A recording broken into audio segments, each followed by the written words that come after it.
राजेश नाम का व्यक्ति एक कंपनी में काम करता था। वह सवेरे जल्दी उठता और देर रात तक ही घर आता। यही उसका नित्य क्रम था। उसको एक बेटा था। राजेश घर आने से पहले ही वो सो जाता था। सिर्फ संडे के दिन ही उनकी बात हो पाती थी।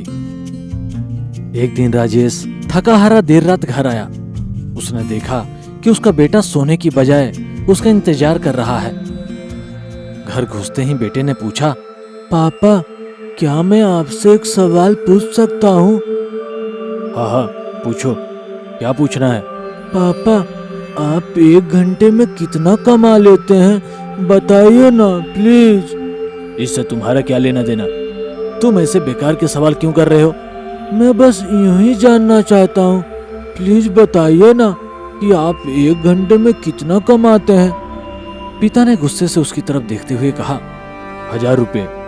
बेटे ने मासूमियत से सर झुकाते हुए कहा, पापा, क्या आप मुझे 500 रुपए उधार दे सकते हैं? इतना सुनते ही राजेश आग बबूला हो उठा। तो तुम इसीलिए ये फालतू का सवाल कर रहे थे ताकि मुझसे पैसे लेकर तुम कोई बेकार का खिलौना या उटपटांग चीजें खरीद सको? चुपचाप अपने कमरे में जाओ और सो जाओ। मैं दिन रात मेहनत करके पैसा कमाता हूँ और तुम उसे बेकार की चीजों में बर्बाद करना चाहते हो। यह सुन बेटे की आंखों में आंसू आ गए और वह अपने कमरे में चला गया। राजेश अभी भी गुस्से में था और सोच रहा था कि आखिर उसके बेटे की ऐसी करने की हिम्मत कैसे हुई। पर एक आधा घंटा बीतने के बाद वह थोड़ा शांत हुआ और सोचने लगा कि हो सकता है कि उसके बेटे ने सच में किसी जरूरी काम के लिए पैसे मांगे हो, क्योंकि आज से पहले उसने कभी इस तरह से पैसे नहीं मांगे थे। फिर वह उठकर बेटे के कमरे में गया और बोला, क्या तुम सो रहे हो? नहीं, मैं सोच रहा था कि शायद मैंने बेकार में ही तुम्हें डांट दिया। दरअसल दिन भर के काम से मैं बहुत थक गया था। I am sorry. ले लो अपने 500 रुपए। ऐसा कहते हुए उसने अपने बेटे के हाथ में 500 की नोट रख दी।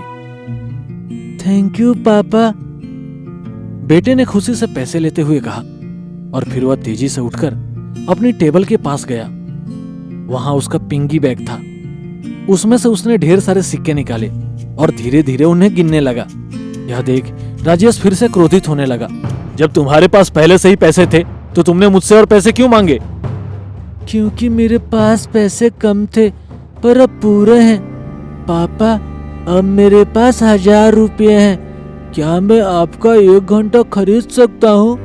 प्लीज आप पैसे ले लीजिए और कल घर जल्दी आ जाइए।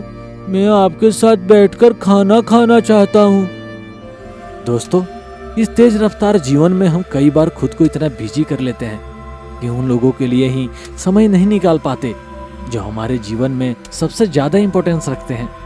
इसीलिए हमें ध्यान रखना होगा कि इस आपाधापी में हम अपने माँ बाप, जीवन साथी, बच्चों और अभिन्न मित्रों के लिए समय निकालें, वरना एक दिन हमें भी एहसास होगा कि हमने छोटी मोटी चीजें पाने के लिए कुछ बहुत बड़ा खो दिया।